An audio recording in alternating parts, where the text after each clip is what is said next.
The cinema of Uruguay has a role in the culture of Uruguay and is a part of Latin American cinema. Since the late 1990s, the Uruguayan cinema undergoes a process of evolution, during which its films have received positive reviews and been internationally recognized. Over 120 films, fictions and non-fictions, have been produced since then. History. The early years. Luis Lumiere's invention was introduced to Uruguayan audiences on July 18, 1898, at the Salon Rouge, a popular local cabaret. Local businessman Felix Oliver purchased Uruguay's first film, camera and projector from the Lumiere brothers themselves. With them he made bicycle race in the Arroyo Seco Velodrome, the second film produced in Latin America. With his first short film a success, Oliver established the country's first film studio and continued to make documentaries.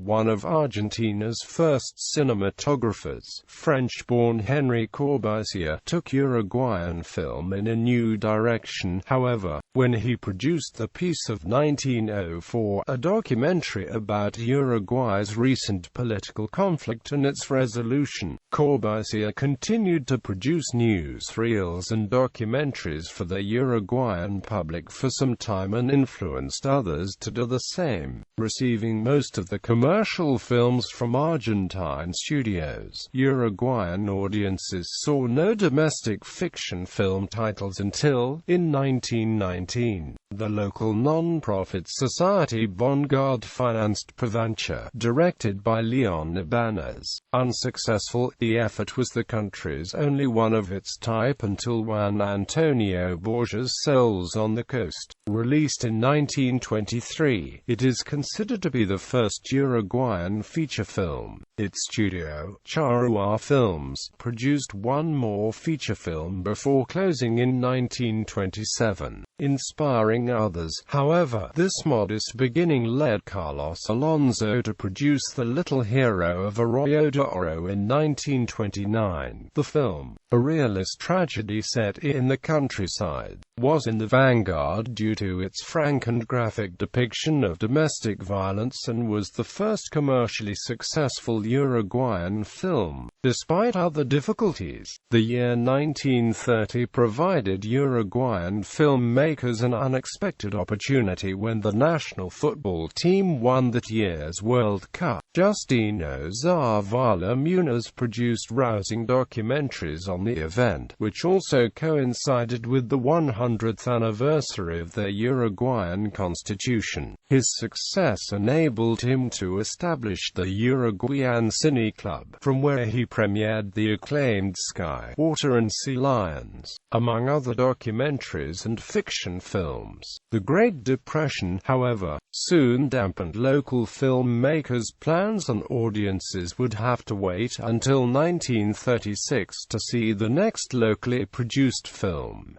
The Golden Age. That year, Cyclolux Studios purchased Uruguay's first equipment for the production of film sound and released director Juan Echeverria's Two Destinies. Socially aware, the film is reminiscent of Great Expectations and was made despite the repressive atmosphere that prevailed in Uruguay during President Gabriel Terra's regime, beset by censorship, by Argentine film imports and by global instability. Local filmmaking remained limited to documentaries, newsreels and light-hearted comedies and musicals. A joint venture between Argentine and Uruguayan investors, however, resulted in Orion Studios. The studio produced 4 well-received full-length dramas between 1946 and 1948, and reintroduced local audiences to Uruguayan drama film with Argentine director Julio Saraceni's version of The Three Musketeers and Belisario Garcia Villa's version of Italian novelist Luigi Pirandello's Come to Me Voir. The renewed activity brought Kirtland to Uruguay, where he made The Thief of Dreams. The post-war era continued to bring audiences well-received comedies such as Adolfo Fabregat's The Detective Goes the Wrong Way and documentaries, such as Enrico Gra Artigas, Protector of Free Peoples, although dramatic full-length titles continued to struggle. Documentaries continued to be the local film industry's standby. Miguel Angel Molino's ode to the Uruguayan independence saga, the arrival of the 33 Easterners earned him plaudits and a long-term contract with the National Party for campaign film productions. Years passed with no local drama titles until 1959, when Hugo Alive made A Song for Judas, a realistic ode to the struggling troubadour. The realist and neo-realist film genre found wider acceptance locally, and Alive and others made a number of cultural documentaries and after 1960, films to promote tourism. Winds of change. The shifting intellectual discourse in much of the Western world during the 1960s influenced Uruguayan culture quickly and extensively. Among filmmakers, was evidenced by the production of muckraking titles aimed at encouraging social awareness. Mario Handler's Carlos, portrait of a Montevideo panhandler, represented a local form of cinema verite that drew on Uruguayan filmmakers' tradition as documentarians. Increasingly the target of harassment, Handler followed this with studies on student protests such as the unequivocal I Like Students, Liber Arce, Liberation, and an ode to a massive local meatpacker strike entitled The Uruguayan Beef Shortage of 1969. Following Handler's exile to Venezuela in 1972, Uruguayan filmmakers increasingly limited themselves to conventional subjects and, aside from George Forneo and Raúl Quintin's 1973 flop Maribel's Peculiar Family, local full-length productions of all types ceased until 1979. In that year, the new dictatorship's public relations office recruited Argentine director Eva Landek and spaghetti western veteran George Hilton to make Land of Smoke, a feature so disliked by the public that it caused the producer's bankruptcy. The fiasco became a blessing in disguise, however, when in 1980, the DINARP opted to give director Eduardo Darino practically free rein over the production of Guri, a gaucho tale based on Serafin Garcia's homonymous novel. The endearing tale revived the local film industry and drew Hollywood's attention as well. The following year, Eli Wallach accepted the leading role in a version adapted for American television. Correction, GURI was produced by Zenit International, US. Eli Wallach participated from day one, and Darino had plans for 3 films produced by Richard Allen with HBO interest. DINARP requested that Enrique Guarnero play the father role for Uruguay. Darino completed the film but backed off from the other 2 titles. Robert Miller, Zenit International production VP. Similar conditions enabled Juan Carlos Rodriguez Castro to make The Murder of Venancio Flores in 1982. Based on events surrounding the assassinations of President Venancio Flores and former President Bernardo Berro in 1868. The film fared meekly at the local box office, but it earned an honorable mention at the prestigious Huelva Film Festival. The accomplishment, earned during Uruguay's deepest economic crisis since 1930, encouraged Luis Varela to make The Winner Takes All, an indictment of the wave of financial fraud that Uruguay was subject to around 1980. Challenges and freedom. Beset by a nearly unprecedented socio-economic crisis, Uruguay's last dictator, Gen. Gregorio Alvarez, called elections for 1984.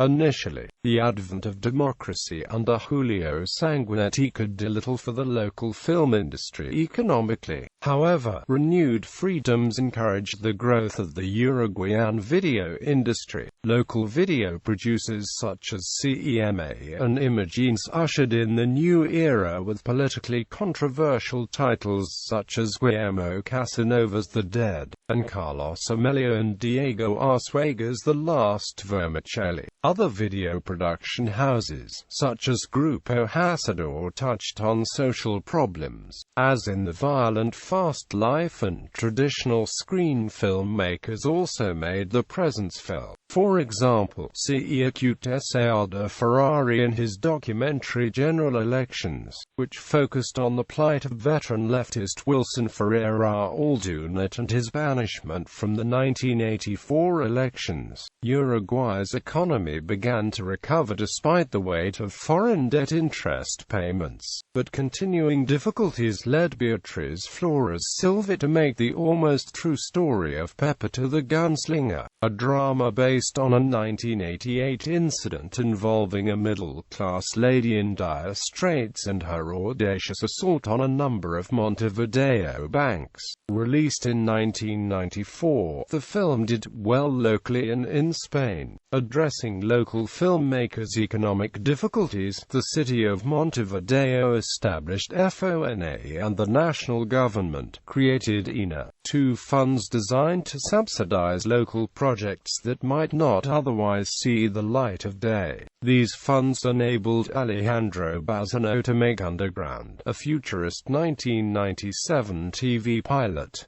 The series, however, was soon cancelled. Pablo Rodriguez's Gardel, Echoes of Silence, met a similar fate. Despite these setbacks, the year 1997 ended on a positive note for local film, with Alvaro Buela's deceptively simple A Way to Dance and Diego Arzuaga's film noir Otario. Uruguayan directors pursued increasingly varied subject matter from 1998, including Leonardo Riccone's Surreal, The Chevrolet, and Esteban Schroeder's Mystery, The Vineyard. Luis Nieto took an Ibsenesque turn with The Memory of Blas Quadra, and Pablo Rodriguez lived down his previous disappointment with Damned Cocaine. Bramil Pomerenc portrayed existential loneliness in Call for the Postman. Luis Nieto returned to deal with a former extremist back from exile in The Southern Star, and Pablo Stoll and Juan Pablo Rebella gave an empathetic portrayal of youth in 25 Watts. The dark comedy, Whiskey earned the Uncertain Regard Prize at the Cannes Film Festival. Marcelo Bertolmeo's Existential Noise was well received and won the Audience Award at the Valladolid International Film Festival. Valeria Puig wrote, produced and directed Confessiones de un Taxista, which was a finalist at the Nashville Film Festival. The rustic Uruguayan countryside piqued the interest to foreign filmmakers as well. Swiss director Bruno Soldini used the rural setting for The Brick Masons of Tapes, a 1989 period piece filmed in Italian. Likewise, local filmmakers used the same bucolic setting to make two Uruguay-Argentina co-productions,